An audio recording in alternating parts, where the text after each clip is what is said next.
Warning, the following podcast has been classified as insanely lucrative. Listener discretion is advised. By default, just because of how that works, you're going to be getting your reviews spread out. They're just going to come in irregularly. Your attention, please. Listening to the AM/PM podcast may cause recurring revenue streams and unfair advantages over your competitors. Other side effects may include fatter wallets, fired bosses, and longer vacations. Listen at your own risk. Here's your host, seven-figure entrepreneur and online marketing madman, Manny Coats. Manny Coats.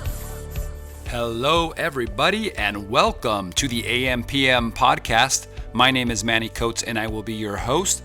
And this is the show where we discuss how to generate recurring revenue streams 24 hours per day on Amazon during the AM and the PM, hence the name of the show. As a matter of fact, I was out racing my race car with NASA, had a blast this weekend, just going crazy with the cars. And while we were racing wheel to wheel, I was making money. How cool is that? Pretty cool, I think. So before I get into the meat of this episode, I want to let you guys all know, especially for those of you that are brand new and are first-time listeners, that I have a website over at ampmpodcast.com.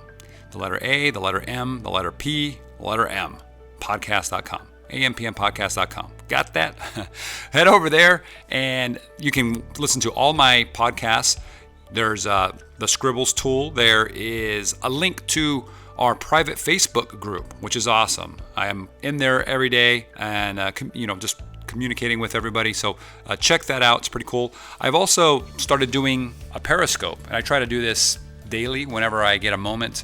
If you're not familiar with Periscope, it's where I can get on there and do a video, answer questions live, and just kind of interact with those of you that want to learn a little bit. So, and I do that daily. They're typically pretty short little video shows.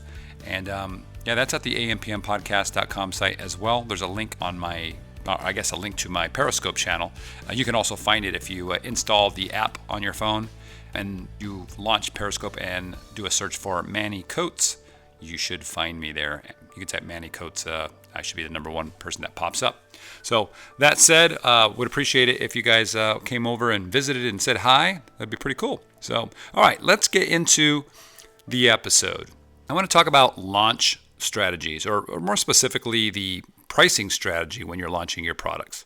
Okay, and I'm going to tell you what I did when I was starting out. And I still do it to some extent. I tweak things a little bit more. So we're going to skip past the whole process of selecting products and all that. We're just going to assume that you have a product, everything's ready, it's at Amazon, and you got your finger on the red button. You're going to launch everything, right? It's ready to go. So what do? All right, so I think the goal for me is to get to a pay-per-click status. I want to get to a point where I can really scale out the product, okay? And what I mean by that is I can start spending some money on advertising on Amazon pay-per-click and start driving traffic to all of those keyword phrases, right? Because I want to generate sales on those keyword phrases that people are searching for, because when people buy through those search phrases, my product will actually move up on the search results or the rankings for those search results. So let's just say I'm on page 5 and my product is a blue widget. If somebody searches for blue widget and they see my ad and they click it and they buy through that, I should be moving up the ranks for blue widget.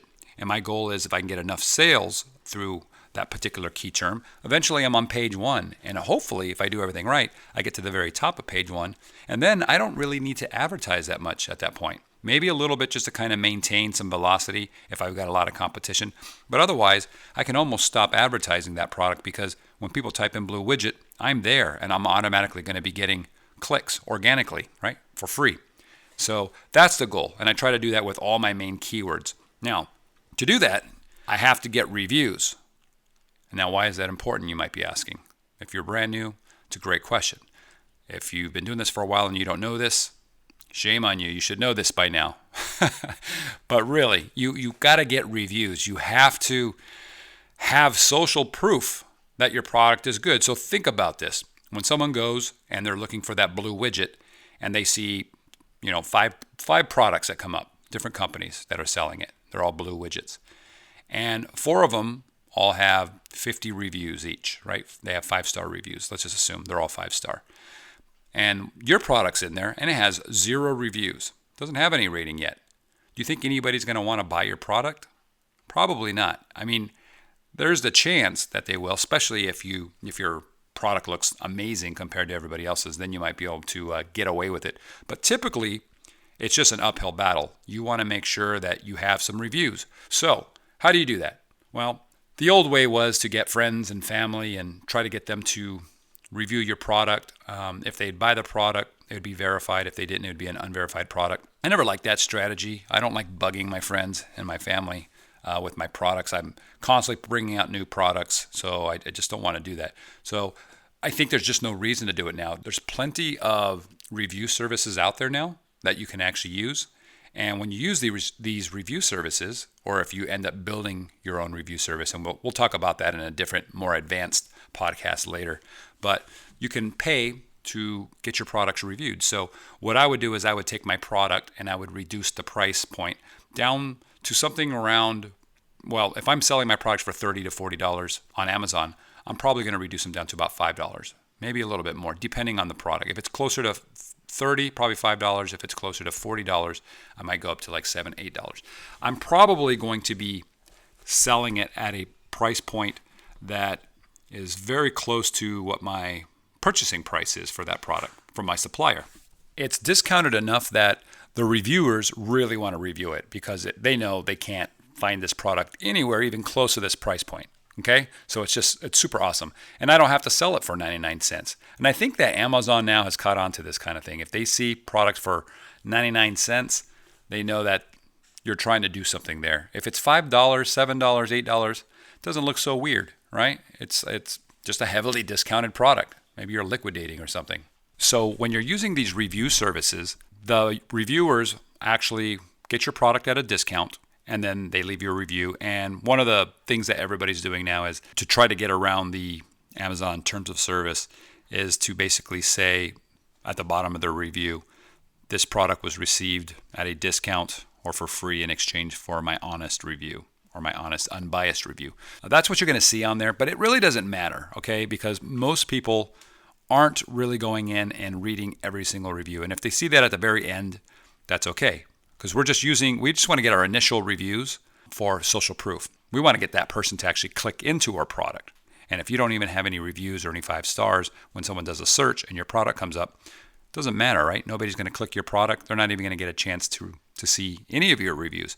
So make sure you're doing that. I actually try to go for around 50 reviews. Sometimes I'll go higher. I might go up to 100 reviews if the niche that I'm in, the competition is actually got some really big numbers. You know, if they've got 300, 500, 1,000 reviews, then I would probably try to go for at least 100 reviews. Now, typically, if a lot of my competition is, if they have like really big numbers, 1,000 plus reviews, I'm probably not in that market anyways. That's one of the criteria that I look for, right, is that the competition isn't so stiff that I can't go in there and try to dominate, try to shovel out a little area for myself and, plant my camp down and make some money. So the next question that a lot of people ask is, well, okay, I'm going to get 50 reviews, but should I get them all at once? Should I get them all in the same day, or should I spread them out, 5 reviews over 10 days?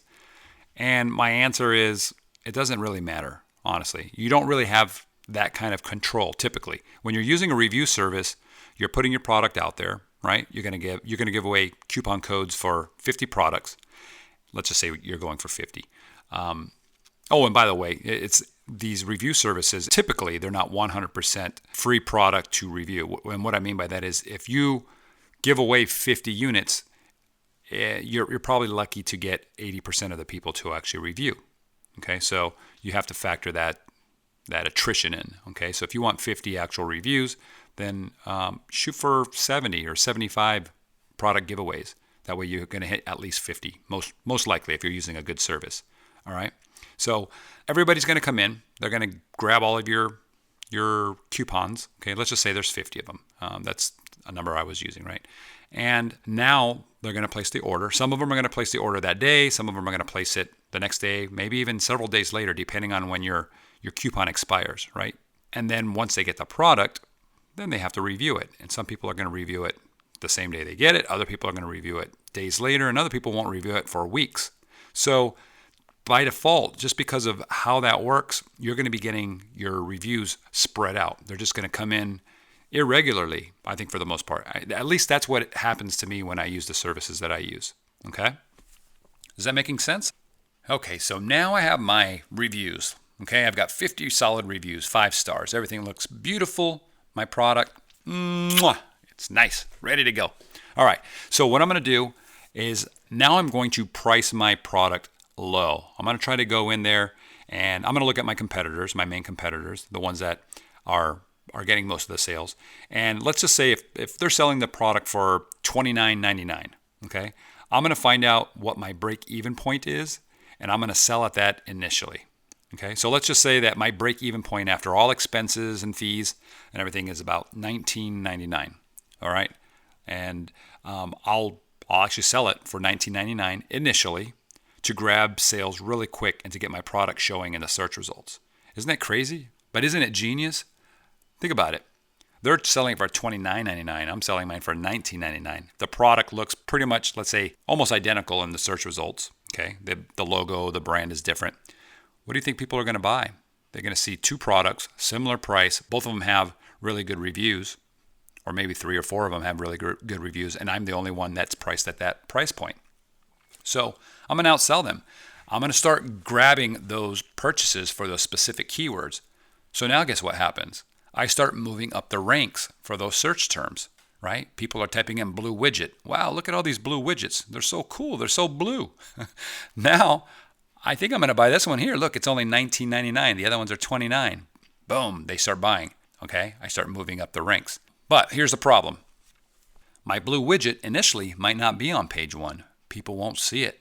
Maybe I'm on page 10, right? So they don't even have a chance to buy my product at $19.99. Okay, they can't buy it if they don't know about it. It's a big problem. So what do we do? What do we do? Can you guess? I said it earlier, right? Amazon, pay per click. PPC, that's what we want to do, guys.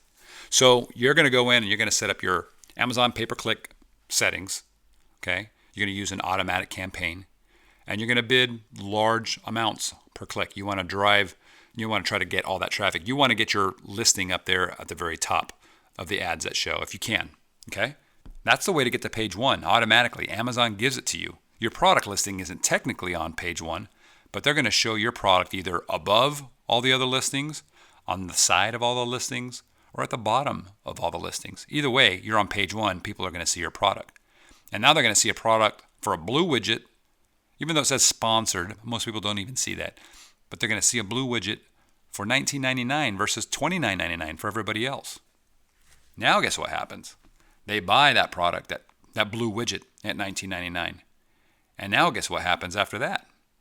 Well, since they bought using the term blue widget, that's what pulled up my ad, I'm now going to actually move up in the rankings for that. So if I was on page 10, maybe I've moved up to page 9. Maybe I've just jumped up to page 5 or something. I've had that happen where I go from really, really low, page 14, and then suddenly I'm on page 4, something like that. It happens. And then you're just going to keep funding this pay-per-click. It's part of the cost of doing business, of getting your product initially launched and set. That's how I do it anyways. So now you're moving up the ranking. I'm not talking about BSR or anything like that. You're moving up the search term rankings. Okay, anytime someone is searching for a specific term, you're actually ranking for that, and people are able to see your advertising ad if you're not on page 1, and they buy through that. And then once you get to page 1, you're solid. You're set. So now listen, there's no way to sugarcoat this. You're going to be losing money doing it this way. Okay? You're not even breaking even. You are losing money. You're selling it at your cost, plus you're running pay-per-click. So the pay-per-click is going to put you at a deficit. You're going to be upside down. All right? It's what I do in order to establish market share. It's why I'm able to go in and I can grab markets very quickly where other people are struggling. They're like, man, I just can't get my product to go. Well, they're trying to make a profit right off the bat, right away. And I get that. I know a lot of people are struggling. They have to do that. But I mean, most businesses just don't work that way. Any big business doesn't work that way. You didn't see Amazon making a profit right off the bat. I think it took them forever. Same with any other company. So with this, I'm not planning on losing money for years, but the first month, I'm probably not going to be making any money. I'm going to be setting myself up so that month 2, 3, 4, and so on, the months after that are really awesome, right? Is that making sense? I mean, this should really be clicking. It should be like these bells going off, these aha moments, because this is gold, guys. This is really good stuff. Okay, so I let this go for about 7 to 10 days. Okay, that's with my pay-per-click selling. I'm going to lose some inventory. But after 7 to 10 days, I'm going to have data. I have pay-per-click data. I have all these automatic campaign stats. Okay, and Amazon allows you to download these stats, the data, and you can actually go through it. So that's what I do. I go through it and I look at all the keyword phrases that people search for, okay, that I was actually paying for. I'm paying for every click. And I go through and I start eliminating the bad ones. Okay, I keep the good ones, but anything that's bad, and what I mean by bad is, there's been a lot of impressions, maybe a lot of clicks. I guess there's 2 ways. There's a lot of impressions and no clicks, which is bad, and I'll talk about that in a second. But there's also a lot of clicks and no conversions, right? People are clicking into it, but they're not buying for whatever reason. Okay, it's probably, there's a million reasons why that could happen. But if that's happening, you have to get rid of it. So you would take that phrase and you would add it into a negative keyword phrase as an exact match. That's what I do. Or maybe even as a broad match or phrase, depending on if you want to get rid of it completely. But an exact match for sure. Okay, and that means that whenever somebody actually searches for that keyword phrase, your product ad is not going to show. Let someone else pay for that click because it doesn't convert. Okay. Now the same thing, I said I was going to come back to it. If you're getting tons and tons of impressions for a keyword phrase, but you're not getting any clicks, something's wrong there. I mean, something in your product page or your back-end keywords or something is causing your product or your ad to actually show, to be displayed, right? But it's not relevant. It's nobody's clicking it. Because there's probably something like there's a keyword in your title and then a keyword in your bullet point, and you mix them together and it creates something that Amazon thinks is actually relevant, but it's not. Does that make sense? I could try to give you an example. Like if I'm selling dog collars and in my bullet point, I have the word tree, right? I don't know why, but let's just say there's the word tree in there. You can hang the dog collar on a tree nail. Now, if there's a product called a dog tree, because I have those 2 keywords, maybe when someone does a search for dog tree, my product is actually pulling up, and it has nothing to do with a dog tree, but it's pulling up because Amazon thinks I'm relevant based on my keywords. Does that make sense? Okay, so now we've pruned our list, right? We've gone through and we've taken all the bad keywords out, and now we should have only the good stuff, the stuff that's actually converting. Okay, and this is going to improve your ACOS, your ACOS, right? Your cost per click might not go down, but your actual conversion goes up and your ACOS goes down. Okay, so now what I do, I also go through and I find the golden keywords, okay? These ones that are just amazing. These are the ones that are really converting. And I might actually go back and check out my title of my product. And I'll look and I'll say, is this search phrase, this very specific search phrase, somewhere in my title? And I'm not talking about it being split up, right? Like one word in the beginning and one word at the end. I'm talking about them being together as a phrase. If it's in there, if it's not in there, I might add it, right? Because that's going to add a lot of juice, a lot of power. Amazon's not going to be saying, whoa, hey, this product here, it is super relevant. It's awesome. And I'm going to get a lot more traffic. And I'm going to actually probably move up the search ranks really, really fast for that product search for that search phrase. Does that make sense? Okay, I might even put it into the bullet points. I'm going to make sure that I grab these things and I put them everywhere. If there's no room in the title, like if there's like 8 phrases that are awesome, I'll put the best one in the title, maybe the top 2, maybe even 3 if I can fit them in and it makes sense. But then the rest are going into the bullet points. And if I can't fit them there, then they go into the search terms on the back end. I hope this is like bells are going off and you're like, wow, this is really cool stuff, because this is the strategies these are the strategies that I use to launch all my stuff initially, right? It gets me going. It's just really, really powerful. So anyways, at this point, we're not even close to being done. Well, maybe we're a little close, but we've got some serious stuff going on. I've identified all the good stuff. I've gotten rid of all the bad stuff, okay, in terms of keywords. I now know roughly what my advertising costs are per sale, right? I can do the math. I can look at my ACoS and I can say, okay, you know what? It's costing me $3 in advertising for every sale that I make. I'm just using that as an example, okay? It might be $5, $10, whatever the number is. But let's just say it's $3 per sale now that I've got rid of all the bad stuff, okay? Well, what I'm going to do is I'm going to go in and I'm going to increase my price point of my product. Remember, it was at $19.99 before. I'm going to increase it by maybe $4. It'll go from $19.99 to $23.99, okay? So that's $4 more than I was making before, okay? And remember, I'm spending $3 per sale, so I'm now positive. I'm actually making $1 profit per product, even when I factor in the pay-per-click costs. Okay, $1. Woo! I know, right? That sucks. But remember, I'm just setting the product up for future sales. That's the whole goal here. All right? So now I'm slowly at this point going to start increasing my price point so that by the end of the first month, okay, I have achieved a price point target that I actually want, okay, where I want it to be. I want to get that $10 per unit or $10 profit per unit is what I'm looking for. That's kind of like my set point. That's what I like or my goal, okay? So if I'm at $1 profit now already with the product priced at $23.99 and I want to get to $10, I've got to increase $9 between now and the end of the month. So roughly about 2 weeks is that period where I'm actually increasing the price.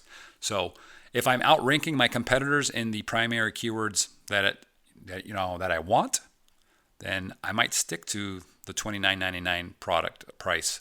I might not want to go higher than that. I'm going to be looking at everything. I'm going to be monitoring the sales and seeing what's going on. I'm going to be monitoring their sales, seeing where they're at. And if I find that if I'm going above their price point and it's really affecting me, I might come back down. Maybe I don't need the $10 profit. Maybe $7 is fine, right? $7 per unit. But if I'm selling 1,000 units a week, that's pretty good, right? Or 1,000 a month even, right? It'd be $7,000 in profit per month. So you're going to have to kind of play with it and see what works for you. But that's kind of how I do it. And that's how I get to a price point where typically I'm selling my product for more than what my competitors are selling their product for. It'll be a few dollars more. Sometimes it's been as high as $10 more than their product, but typically it's $3, $4, $5 more than theirs, and I'm just making a lot of sales, so I'm really happy about it. So this whole process is oftentimes not beginner friendly, right? Because it requires some kind of a bankroll. You're losing money initially. I mean, you've sold 50 of your products at a heavy, heavy discount, at a loss for sure, to get your reviews. And then you're selling essentially for a good part of the month, you're selling your product at break-even point, actually less than break-even because you've got your pay-per-click costs in there.